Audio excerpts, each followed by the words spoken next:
What's going on, guys? It's Nando doing another laptop video for you guys real quick. I just wanted to let you guys know, man, listen, this laptop is phenomenal. If you guys have seen, I've got nothing but great things to say about the laptop, but I don't want to give you guys like a quick 3-week to a month impression on the laptop itself, and what I've been using it for, how I've been enjoying it, how the games have been running on it, things of that nature. So right now, as I'm playing The Witcher 3, I've got 60 frames per second. Hopefully you guys can see that on the top right. I'm obviously not doing in-game recording because I wanted to just get a more hands-on real video with you guys. As you can see, it's plugged in to the power outlet. But I've got right now 56, 57, right around that 60 frames per second, 58 again. And it's phenomenal. The fans are audible right now. You can hear them. I don't know if you guys can hear them, but I can hear them. This is as loud as it's ever been, which I don't think is really bad. I don't notice any throttling. I don't notice any issues. The laptop is hot only right around here. Let me see. Right here, dead middle where I have my hand, is probably where it's the hottest. Other than that, wrist area not hot, keyboard not hot. Maybe right here to the right it's warm, but only here. And the fans are a little audible. So I've noticed that depending on what I'm doing, they get a little louder or a little less loud. Usually when I'm gaming, if it's Grand Theft Auto or The Witcher 3, this is as loud as it gets. No Man's Sky, it doesn't get that loud. When I'm rendering video, which is another thing that I do a lot on this laptop, all these videos that you guys have been seeing have been rendered on this laptop. The fans kick in, but nowhere near as loud. So that's not an issue whatsoever. I've done that plenty of times. I've actually done that on my bed, so it's not a flat surface like this where the air and the vents could really do their thing, and it didn't get that loud. But all in all, this laptop's been fantastic. First time venturing into the gaming PC world, I decided to get a laptop that would also be kind of like my desktop on the go if I need to take it when I'm at home. I'm plugged in. Eventually, I'm going to get an external monitor and really enjoy these games at more than just 60 frames per second.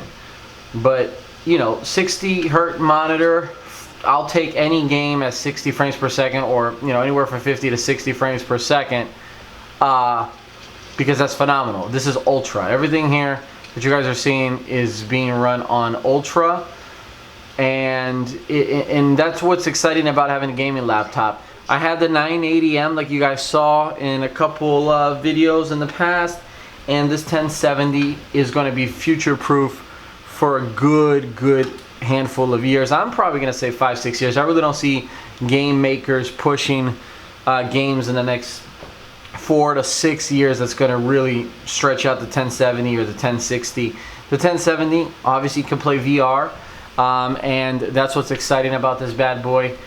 And I haven't even messed around with VR on my laptop yet. I've only messed around on my friend's gaming desktop. So there you have it. There's some Witcher 3. You guys have seen some on-screen recordings. I just wanted you guys to see what this sounds like. I want to see if I can get the mic as close as possible. Hopefully you guys can hear that. If not, just try to take my word for the quality of this laptop and what it offers. I love it. I really got to start knocking out some Witcher 3. I was in Portugal, so I didn't get a chance to actually progress in the game. Just those videos for you guys. But I'm loving it so far.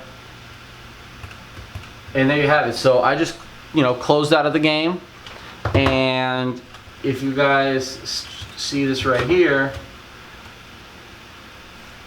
actually that's the wrong application. Let me go ahead and open up the gaming center. You guys can see how hot the laptop is, just finishing off in a game.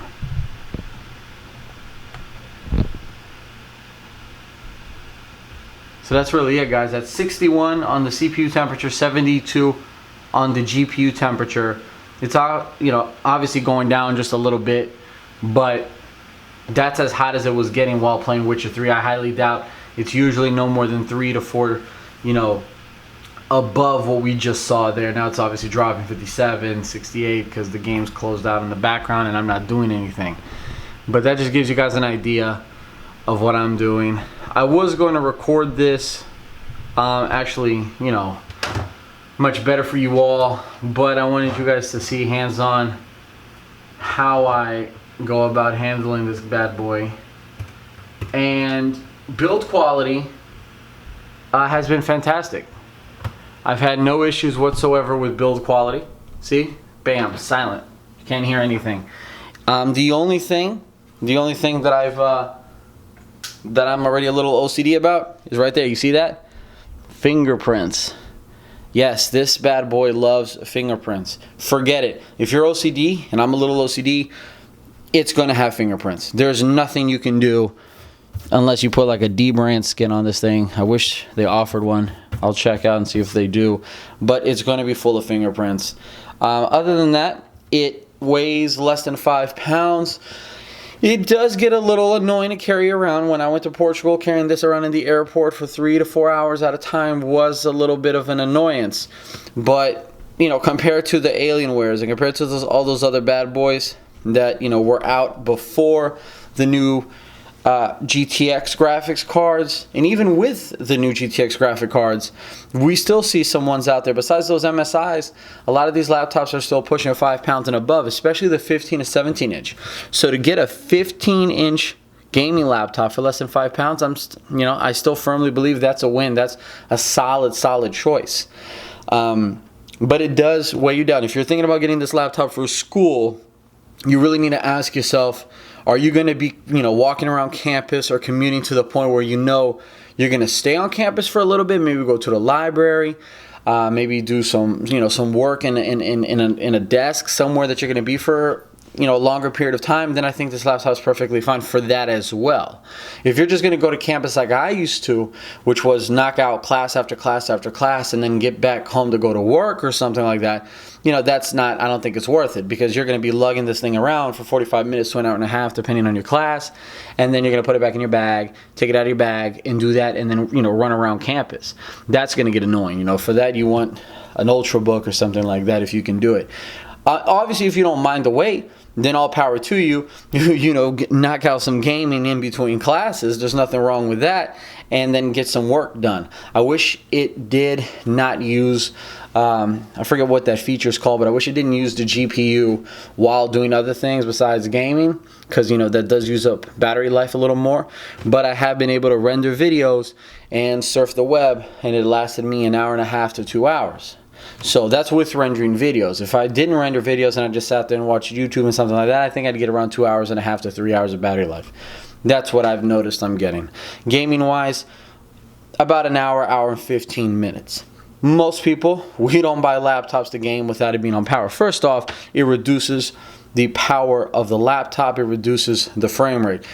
In my previous video, and I'll link it above, when you guys saw me playing outside Witcher 3, that obviously I'm not plugged in, and I was getting around 30 frames per second, so about half the performance. Once you plug it in, bam, this thing is pushing what it needs to push and what it's capable of pushing, 60 frames per second, because it's a 60 hertz monitor.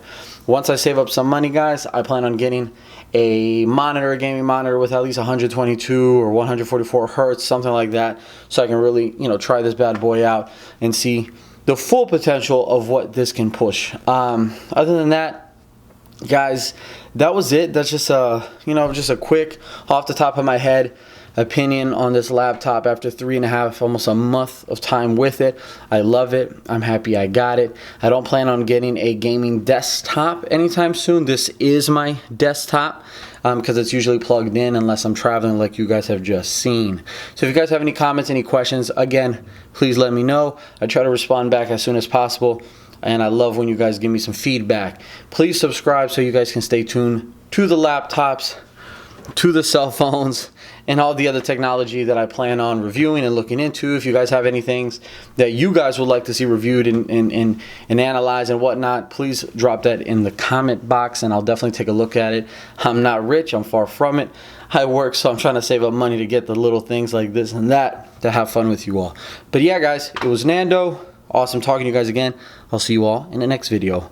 Peace.